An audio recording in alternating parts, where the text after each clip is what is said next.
Hi, you've tuned in to Radio Northern Beaches, your Listen Local station, right here on the Northern Beaches of Sydney. You can find us on your radio dial at 88.7 and 90.3 FM. Can't get to a radio? No worries. You can always stream our program live from anywhere in the world at rnb.org.au. And for listening on your own schedule, our podcasts are available globally at rnbpodcast.com.au.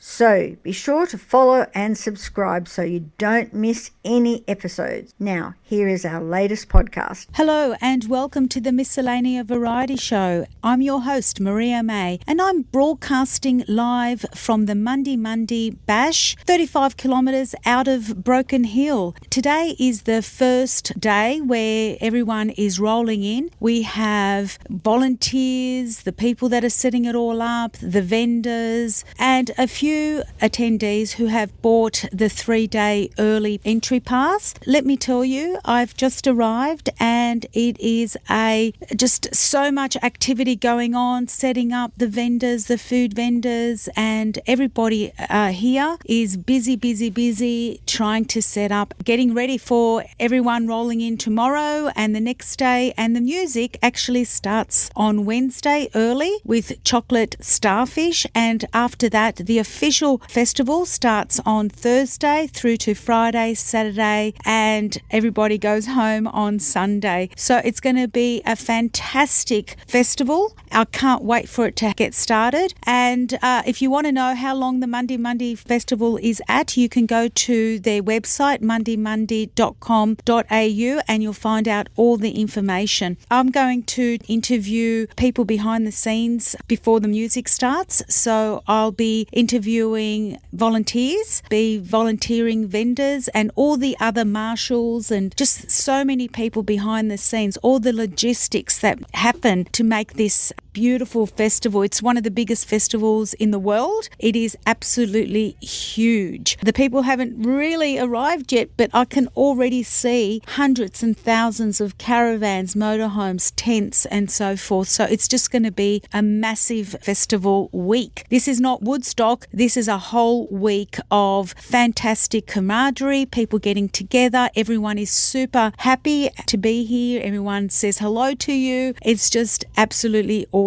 Now, Mundi Mundi Plains, when you drive out here, it's very green at the moment. There's a lot of brushland and greenery. There hasn't been a drought recently, so everything is really beautiful and green. There's hundreds and thousands of goats lining the road, and that's a surprise to see. I thought I'd see a lot of kangaroos and emus and native animals, but so many goats are around, and all the babies are out. It's almost spring, so that's wonderful to see. Lots of kangaroos as well, and emus. I was really surprised to see the number of emus as well. So it's been a great drive out here. We stopped along the way from Sydney. We went to Mudgee for an overnight stop. Then we went to Nyngan, Cobar, Wilcannia, and then to Broken Hill for 3 days. We visited Silverton for an afternoon. That was really interesting, all the history around that town. And then we drove here today. As we approached, yes, there was a queue of people lining up to get in their caravans and so forth, but it was moving quite rapidly. I think we were in the queue only for 15 minutes, so we were very, very lucky to get through as quickly as we did.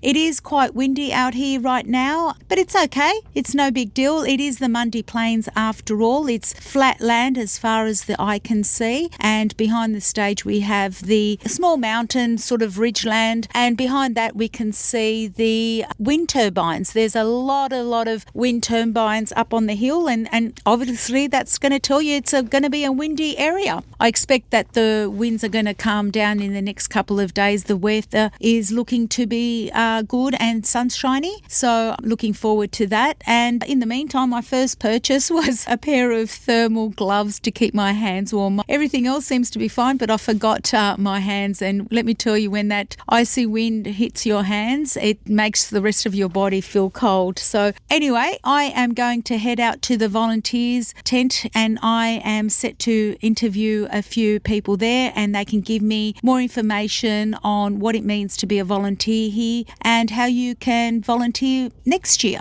So hang 10 for that. I'll be back soon. Hi, you're with Maria Mai, and I have Shenelle, the volunteers manager here at the volunteer tent at Mundi Mundi Bash. Hello, Shenelle. Oh, hi. Now tell me, how many volunteers do you have this year? We have about 600 volunteers at the Mundi Mundi Bash this year. Is that the most it's been so far? Yes, it is. Last year we had about 530, so it's an increase, and there's still a few coming. And what roles do the people who volunteer, what are the various jobs that they do around here?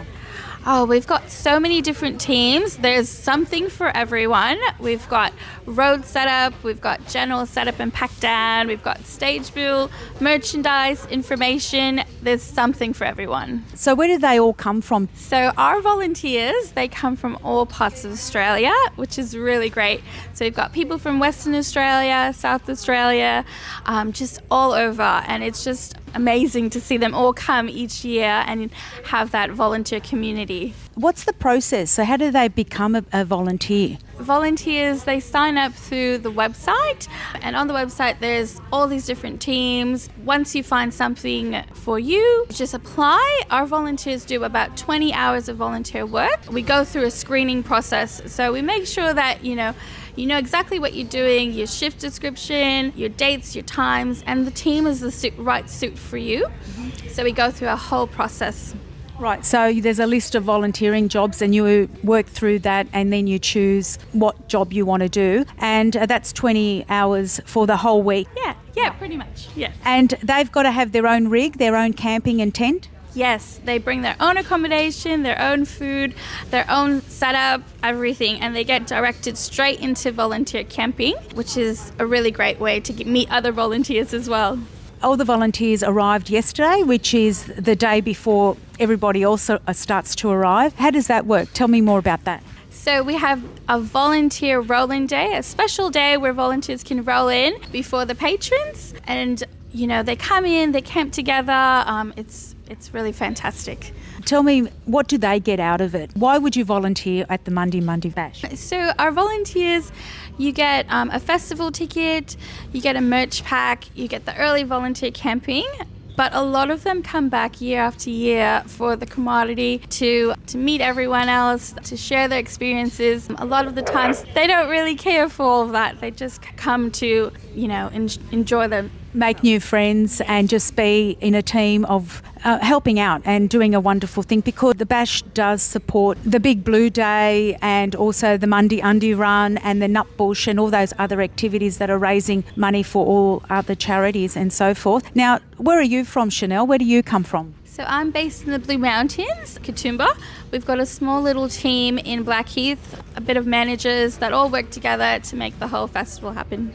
And when do you actually start your volunteering? This is the culmination, the end of all the effort that you've been putting in. You said the tickets for next year are on sale in October or something. Is that when volunteering starts as well? Yeah, so the tickets go on sale around September. For the year after? Yeah, for the year after. Don't quote me exactly, but volunteer applications come out shortly after that. We usually open up for 2026 in October. Right, and do you have to volunteer as well, or are you a perpetual permanent volunteer? So I started off as a volunteer, not for this festival, but I do know how rewarding it is to be a volunteer and what it gives back to everyone.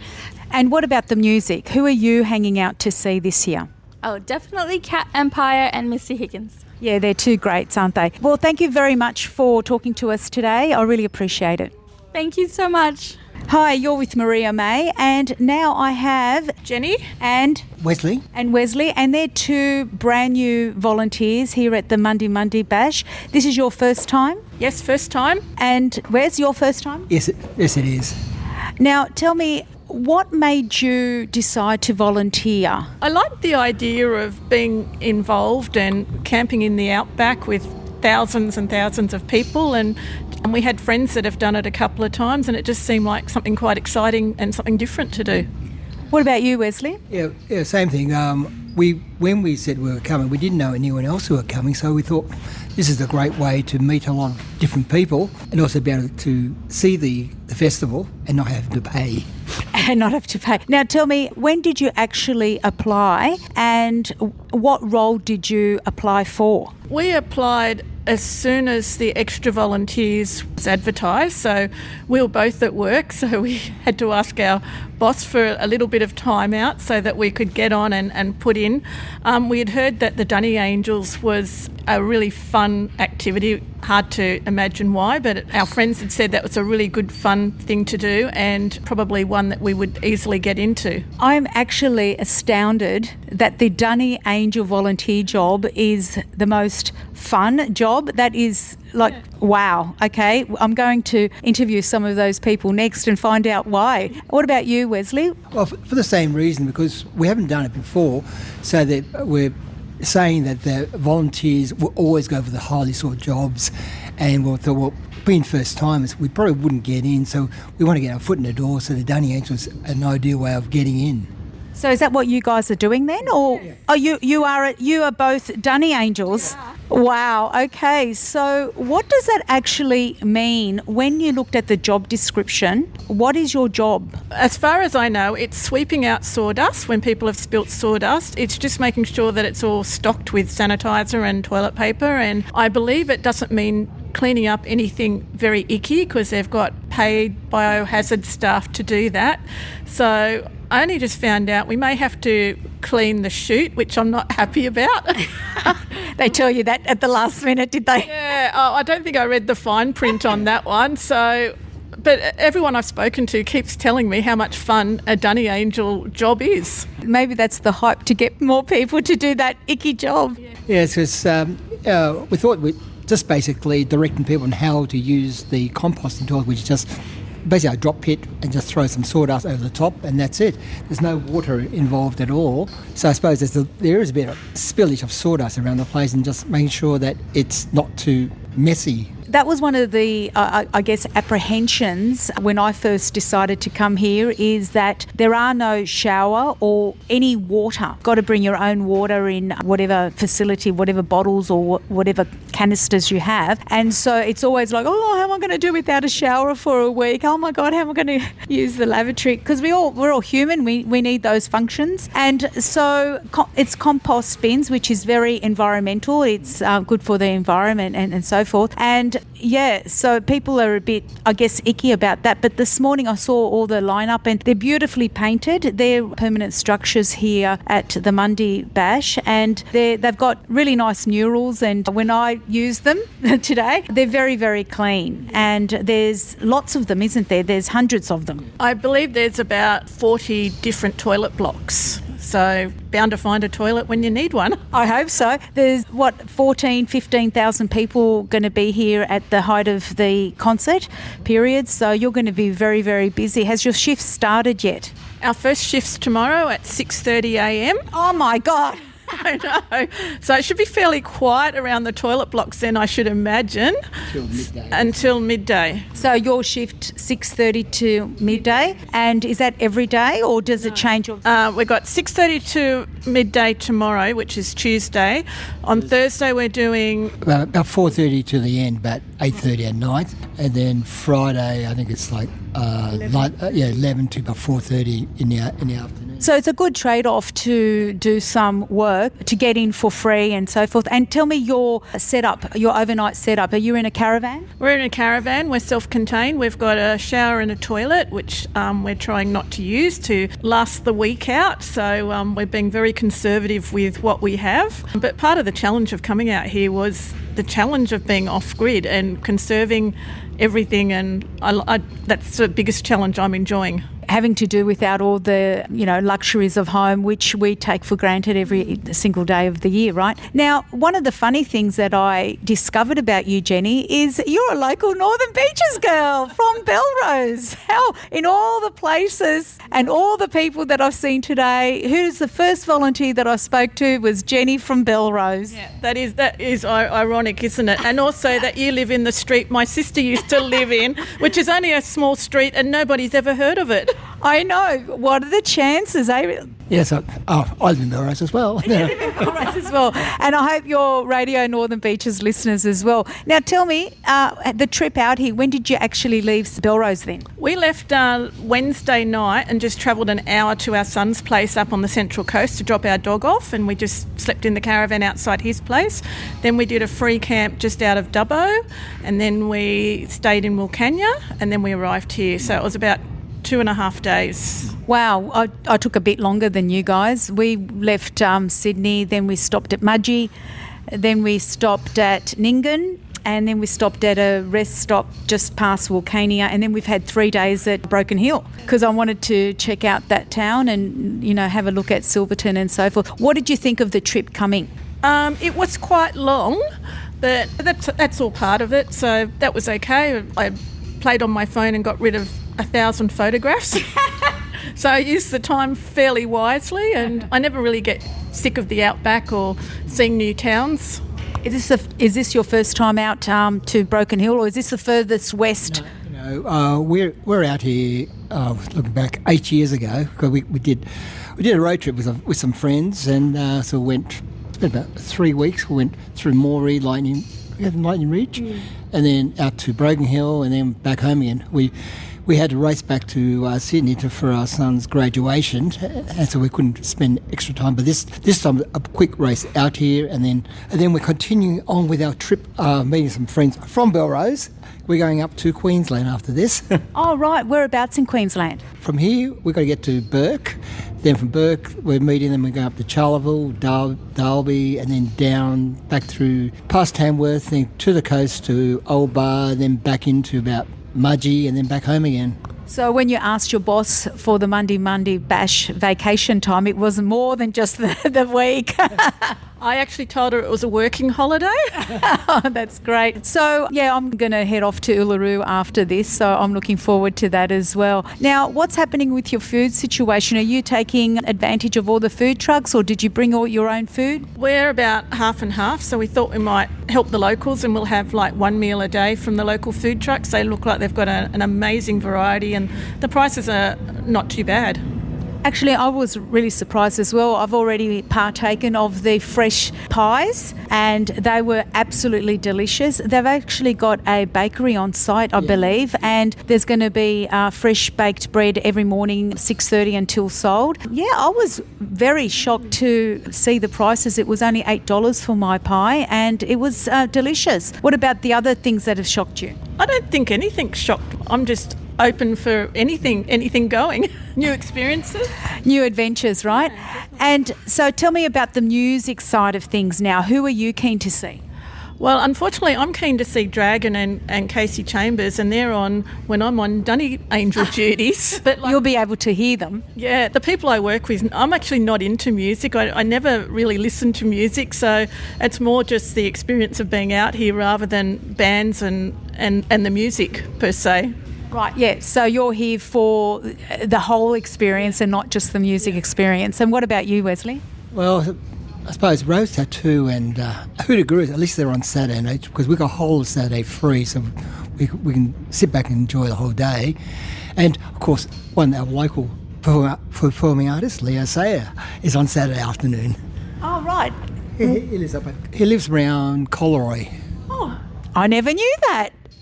Leo Sayer is a local Northern Beaches. So is Rose Tattoo. Oh, well, yes. I know that Angry Anderson lives on the Northern Beaches, and also Stephen Balby, also from the Northern Beaches. So we've got three that I know of. There could be more. Oh, yes, so there are more because we already know that some other friends were coming in on Wednesday. They're also from Belrose, and there's another couple that I know of. They've come in today, so there's probably quite a few people from the Northern Beaches who'll be in. Oh, definitely. I can tell you that already. And some of the organisers, Greg Donovan is from the Northern Beaches, and the publicity guys, their actual offices are in Brookvale. Yeah. Mundi Mundi Bash is not produced by Northern Beaches people. Well, is there anything else you'd like to add? I think that's about it. Just can't wait for the experience. The experience has already started. Loving every minute of it so far. That's good because we give a free plug for our employer. It's we both work at the Forest High School. Oh, right, Forest High School. Yes.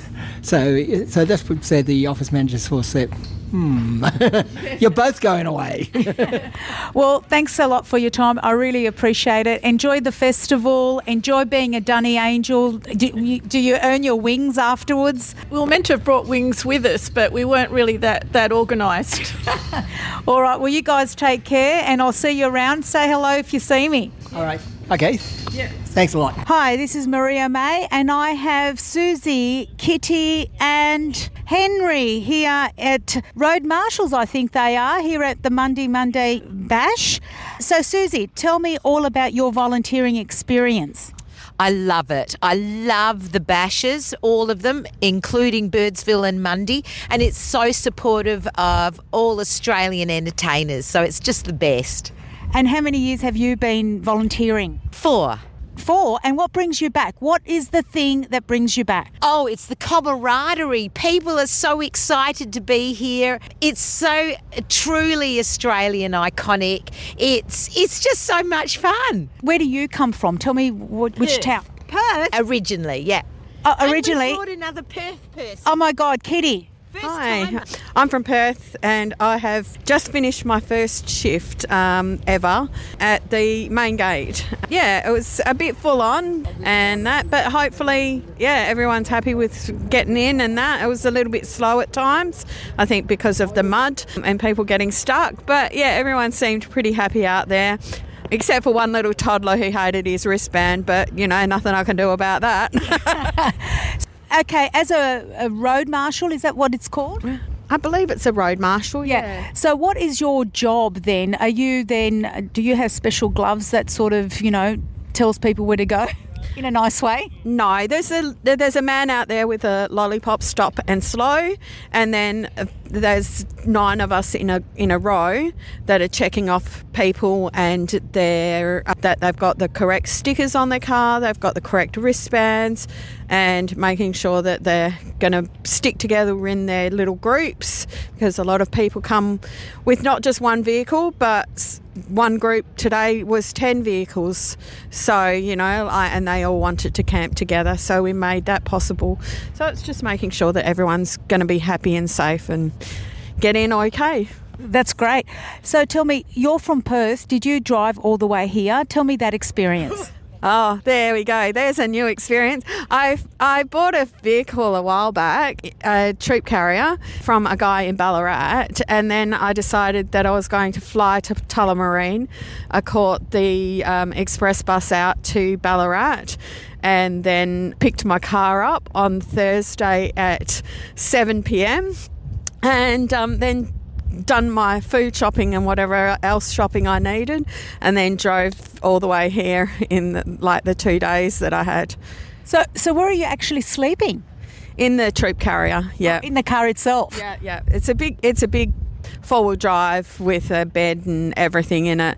I did have to pack some essentials, knives, forks, cutlery, crockery, and a little bit of camp cooking stuff, because I've got to trek across the Nullarbor when I finish here.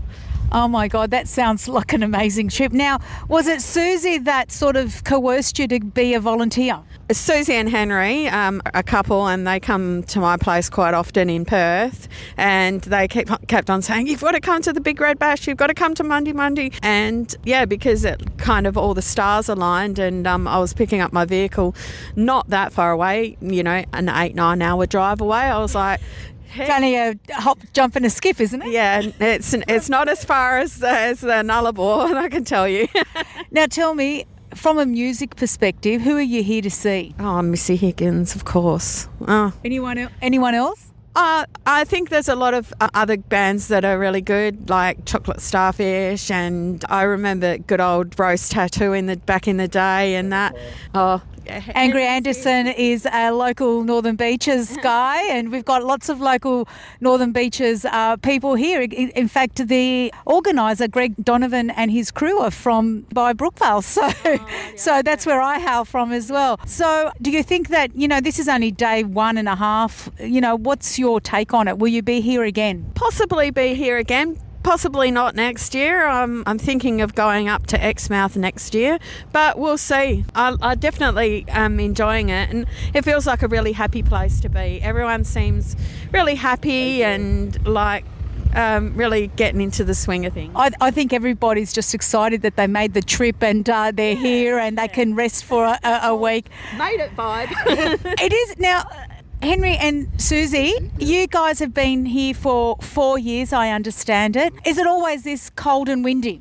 Yeah, yep. It's always cold, windy and rainy, and you get some days. And last year it found up to have beautiful 3 days for the festival, so that was fantastic. I can't believe how icy cold that wind is. Where is it coming from? Yeah, I know. It's look up on the hill there. They've got these big wind farms up there. They know. That should have been a dead giveaway, right? yeah, exactly. The first thing I bought was those thermal gloves, and you know what? I was really surprised at how cheap things really are. The food, a pie was $8. The gloves were only $15. It seems that people are not, expanding those prices and doing the right thing by the festival goers. Oh, well, look, it's funny that you say that because I've been to music festivals all over the world. I'm an avid music follower for literally my whole life, and this is by far, without a doubt, the best run music festival in the world, and it's been proven on many, many occasions. There's no other music festival that gives everything this has for people with disabilities, for people with dogs, for volunteers, for not having to pay exorbitant prices for alcohol, bring your own alcohol, to be so well organised, and the toilets. Then you talk about the toilets. I mean, anybody that's been to a festival, what is your biggest complaint? Oh my gee, the toilets. So here, they are the best you will ever find at any festival, and that's been proven because they had an organisation that goes around the world, believe it or not, this is a true story, goes around the world testing toilets at festivals and giving them a rating how good the toilet is at the festival. I'm true. And they come here and they rated the Big Red Bash. They gave them 5 out of 5. Never ever done it before. 5 out of 5. They said they could not fault them. Well, let me tell you, I've used those toilets this morning, and I've said this before, and I just love the artwork on the outside, and it's got lyrics of music and painted beautifully. So, and there's, a bit of a surprise with that wind going up. Oops! Oh, yes, that's right. It wakes you up. It wakes you up.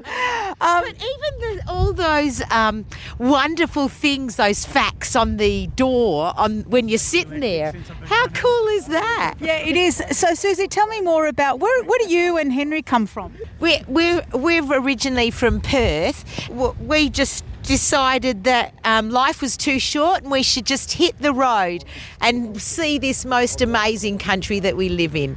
And we really do have the most amazing places and just fantastic people, and we've been so lucky. We've been travelling since 2016. Full time? Yeah, in that. In which, oh, right, you've got the big white one. Oh, wow. The big truck. You've got a huge van there. And do you, what's van life for you? What's that like? Wonderful. It's so cosy. Yeah. It's cosy. She went on long service leave 9 years ago and never went back. That tells you how much. Well, that's a great sort of. See Australia. We live in the best country in the world. We've got to look after it. We've got to support everything. But come on, you've got to miss something, the comfort of homes. Tell me what that would be. No, I can't. What do you miss from home? We're minimalists. We want for nothing. We have absolutely everything that you need to be happy. Unfortunately, people are under the misconception that you need things to be happy. And when you realise things do not bring happiness, they bring you work to pay for the things. And work never makes anyone happy. Boom, boom. Well, Henry, what a statement, mate. So, hang on. So you're telling everyone don't work? Don't work. Don't work. But you're volunteering here and you're working here, but you don't classify this as work. No. Why is this work? This is having an absolute ball and enjoying a concert and having a whole 2 weeks and being part of something and giving and appreciating. And Wow. supporting something so worthwhile.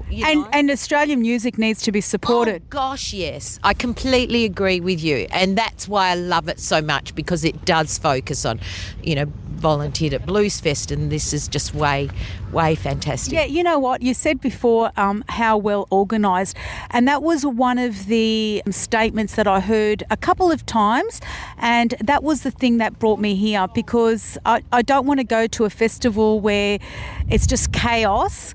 But everybody that I spoke to said it was the most well-run, well-structured, and I guess, with Inclusive. Don't forget inclusive as well. Yeah, with everybody there. Hello, and Henry's taking a photo.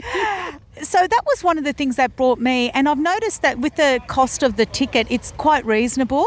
When you think, when you add it up, you're seeing 3 days of concerts. Like usually a ticket's $200 just to see one artist. I think one of the big differences is between something like Blues Fest and here is that We volunteered there as well. Yeah, you always don't see some things you want to see at Blues Fest. You will not go to Blues Fest and see every artist that you want to see. You will come here and you will see every single artist that you want to see.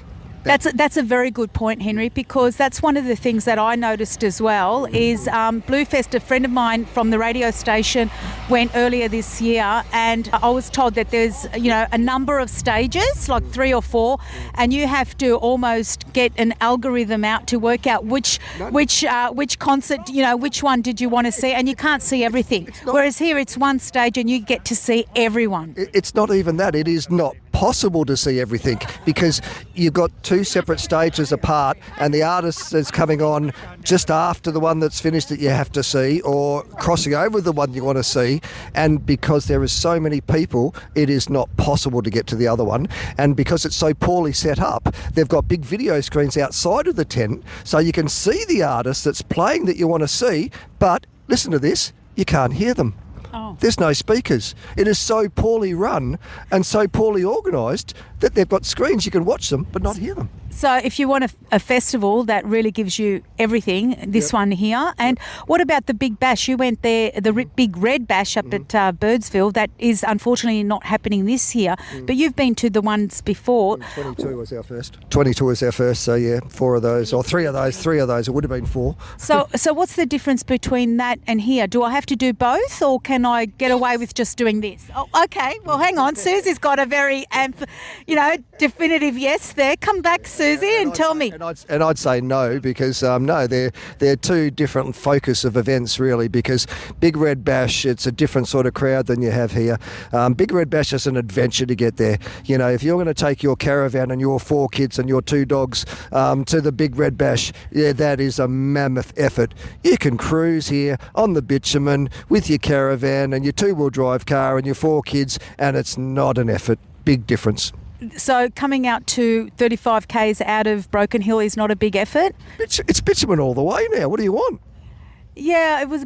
Yeah, it's the furthest west that I've been to, with my van. Although I have done the Garn train, but in terms of driving myself, this is the furthest I've been, and I've been really surprised at how green everything is. Is that unusual? Oh, we're in a green drought, unfortunately. A green drought? What's that? Oh, you've not heard of a green drought? No, that's where things that look green, but we haven't got enough water for the animals or for anything really. And yeah, that's what we're suffering for at the moment. That's a surprise to hear that, because I thought that, obviously with all the bush and everything being so green, that you would think that there'd be water. It did rain yesterday and the day before a little bit, but obviously that just tampered down the dust, really. And what's with the goats? Yeah, the goats there. There's lots of those. You see those everywhere. They're not just here. Don't worry about that. We've travelled all over Australia. We've seen them in many different places. And the thing I noticed about the ghosts that's interesting is that they seem to be, smarter than kangaroos, because we've seen the population of kangaroos decrease over the 10 years we've been on the road, literally. And the only kangaroos you see now are occasionally ones roadkill on the side of the road. Rarely will you see any live ones while you're driving. And I think to myself, imagine if all of those goats were kangaroos, then you wouldn't be able to drive. There'd be kangaroos all over the road everywhere because you see so many goats, but very, very, very few roadkill goats. I saw no goat roadkills actually, and I did notice that as you came, they ran inwards away from the road, not the other way around. And I just thought, with kangaroos, surely evolution would have told them after all these years to stay away from the road. And when you see oncoming lights, like, get the hell out of there. There's a lot of roadkill out there. There is, unfortunately not. Maybe in 1,000 years or so they might catch up. All right, well, thanks a lot for your time, guys. Thanks, Henry. You're from Perth? From Perth, yeah. 10 years on the road. Left Perth in 2016 and still going. A full-time on the road. Yeah. Where's your next destination? Down to Victoria and then back to Perth for medical operations. Oh, okay. Well, I hope they go very well for you. Thank you. And Suzy, you're going with Henry. You're together and you're looking forward to going to Victoria, a bit warmer than here. No, it'll be colder, but we believe very, very strongly in looking after our beautiful country and in the environment and our such unique wildlife. So we go and volunteer at places, and our favourite place is Five Freedoms down in Victoria. They do wonderful work with orphaned and injured animals and care for them greatly. So, but lots of places. That's a nice plug there for you, Suzy. And Kitty, coming back to you, where's your destination after you're going back on the Nullarbor? Are you looking forward to that? Yeah, I'm a little apprehensive, but it's my first time doing it. So yeah, straight to Port Augusta on Monday after the festival, and then home from there across the Nullarbor, and I got to be home by Friday. So I need to kind of get a few Ks under my belt. Well, take it easy, and I don't know what the tips and hacks are for crossing the Nullarbor on a car, but maybe I'll catch you up after that because I want to do that trip one day as well. Yeah, sounds good. Awesome. Thank you. All right, thanks guys. Take care. Australia, the lucky country. We've got meat pies. We've got the world's best beer. But most importantly, top of the list, we've got Radio Northern Beaches 88.7, 90.3. Now hitting the entire world on www.rmb.org.au.